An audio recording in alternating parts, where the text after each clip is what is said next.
Hoy vamos a hablar de la economía colombiana durante el siglo XIX. Para abordar este tema, vamos a hablar de cuáles fueron las características de la economía colombiana durante el siglo, qué rasgos del sistema económico colonial se encuentran en esta etapa y cuál es la utilidad de comprender a la hora de analizar los retos de nuestra época actual. ¿Listo? Empezamos con cuáles fueron las características de la economía colombiana durante el siglo XIX.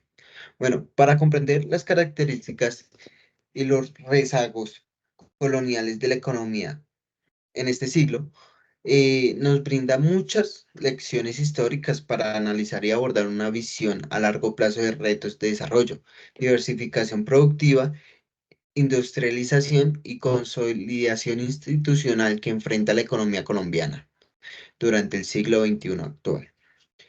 En este modelo se basa fundamentalmente en la explotación intensiva de los recursos naturales de la región, particularmente de minerales preciosos como el oro, la plata, y la actividad minera fue el eje central de la economía colonial, orientada a la extracción y exportación de estos materiales primas hacia la metrópoli española. Adicionalmente, otras actividades económicas claves fueron la agricultura y el cultivo de algunos productos tropicales como el tabaco, el añil, la quina y el algodón, también destinados principalmente a la exportación hacia los mercados europeos. Pues esto en base al libro de Kalmanovitz. También pues en contrapartida la Nueva Granada o Colombia pues dependía también de la importación de bienes manufacturados. Entonces pues esos productos elaborados que eran procedentes de España, otras potencias industrializadas, pues generaba ya una balanza comercial que era pues de déficit. Entonces empieza ahí a verse también el lento proceso de industrialización, que es uno de los principales obstáculos por los cuales se ve una falta de capital y a largo plazo un financiamiento estable de la industrialización. Entonces empieza siendo la naciente república que salía de la independencia, pero carecía de los recursos económicos para poder invertir en sí mismo. Entonces ahí se empieza a ver como la falta de los recursos económicos para el establecimiento de fábricas, la adquisición de maquinaria y las tecnologías. Esto también se puede tratar en el libro de Caballero Argáez, en el capítulo 2. Adicionalmente, la escasa mano de obra calificada y las deficiencias en la infraestructura de transporte y la dependencia de las importaciones de bienes manufacturados desde el país más industrializados como Inglaterra dificultaron el desarrollo fabril nacional. ¿Sí? Esto lo habla Caballero en la revista Semana del 2004, la primera apertura.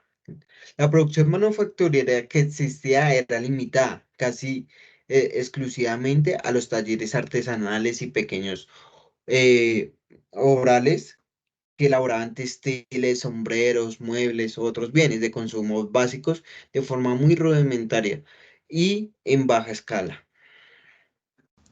Algunas iniciativas proteccionistas, como los aranceles impulsados por el gobierno de Cipriano de Mosquera en 1847, buscaron estimular la industria nacional. Sin embargo, su impacto fue marginal y no logró revertir el atraso industrial. Esto pues de la revista Semana de la primera apertura. Aunque los primeros cultivos de café se remontan a finales del siglo XVIII aproximadamente, no fue sino hasta mediados de 1800 cuando esta actividad comenzó a cobrar relevancia gracias a la creciente demanda internacional y a las condiciones favorables del territorio colombiano. Esto es sacado del libro de Bushnell.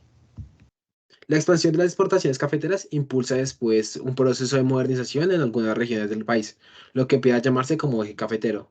Se mejoran los sistemas de transporte, se construyen vías férreas, empieza a salir y a facilitarse la salida del grano del país y se establecen los primeros bancos para financiar estas actividades que empezaban a nacer.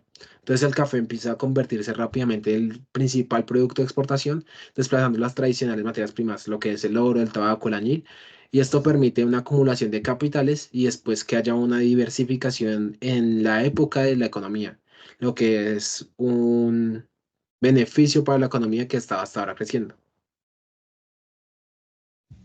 Otra importante característica de la época fue la infraestructura eficiente. Una de las principales limitaciones que frenó el desarrollo económico de Colombia durante el siglo fue porque la infraestructura era precaria y las comunicaciones también, rasgos que fue heredado del periodo colonial español.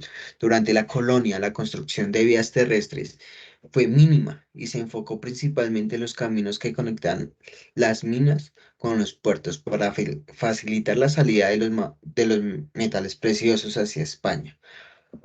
Al acceder a la independencia, el nuevo país carecía de una red vial y ferroviaria adecuada para integrar los mercados internos y abastecer eficientemente la demanda. Entonces, pues esta también se ve como que obstaculiza también la comercialización de los productos agrícolas, los minerales, las manufacturas, y entonces entre las distintas regiones colombianas empieza a dificultarse la circulación de los bienes. Entonces había mucho costo de transporte, había largas distancias, se perdían las ganancias, no habían esfuerzos que fueran lo suficientemente beneficiosos durante el siglo para empezar a construir los caminos, los puentes, y emprender con los primeros ferrocarriles que el impacto fue muy limitado por la falta de recursos económicos y la inestabilidad política que empezaba a haber en el momento. Para comprender este rezago histórico en la infraestructura, pues esto permite analizar en la actualidad la importancia de contar con vías de comunicación modernas, pues que faciliten la integración del mercado interno, la competitividad de los productos colombianos y la conectividad con otros mercados pues a nivel mundial. Una robusta infraestructura de transporte es la clave para el desarrollo económico del siglo XXI, en el que estamos actualmente. Otra característica es el impacto que generaron los conflictos. Después de la independencia en 1810, la nueva nación se vio envuelta en guerras civiles y en enfrentamientos internos entre facciones políticas, centralistas y federalistas, que buscaban imponer su modelo de organización estatal. Esto sacado del libro de Nueva Historia Económica de Colombia. Bueno, y ya después de esto se ven las constantes confrontaciones bélicas, lo que generaba como la inseguridad, ahuyentaba la inversión, interrumpía las actividades productivas y comerciales y lo que hacía era desviar los recursos económicos hacia los gastos militares. Entonces lo que hacía era que esos frecuentes cambios de gobierno y la inestabilidad hacían que no se pudieran implementar políticas que fueran coherentes y pues a largo plazo impulsaban unas reformas estructurales que tal poco se iban a poder aplicar. Analizar este rezago permite comprender la importancia que tiene en la actualidad la consolidación de la paz, la seguridad jurídica y la estabilidad política y democrática como condiciones fundamentales para generar un entorno propicio para la inversión productiva y el crecimiento económico sostenido y el desarrollo a largo plazo de un país. Bueno, para continuar con este tema, vamos a abordar los rezagos del sistema económico colonial que se encuentran en esta etapa, como lo es la dependencia de la exportación de materias primas, como lo hablamos anteriormente, el oro. El oro que era fue un rezago que duró bastante tiempo, que nos dejaron los españoles, que era la exportación del oro. También tenemos la falta de industrialización y el desarrollo manufacturero y la concentración de la tierra en los latifundios. Entonces también con esto vemos la precariedad de la infraestructura vial y ferroviaria. Entonces lo que hace es limitar todo lo que eran las utilidades económicas que hay en el momento. Con esto ya entendido, podemos comprender cuál es la utilidad de comprender las características y los rezagos para analizar los retos actuales del siglo XXI.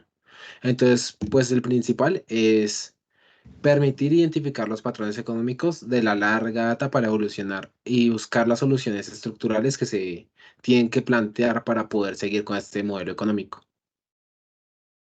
Esto también resalta la importancia de diversificar la economía y no depender de un solo producto estrella de exportación, ya que eso también nos afectó mucho en el tema del oro y el café.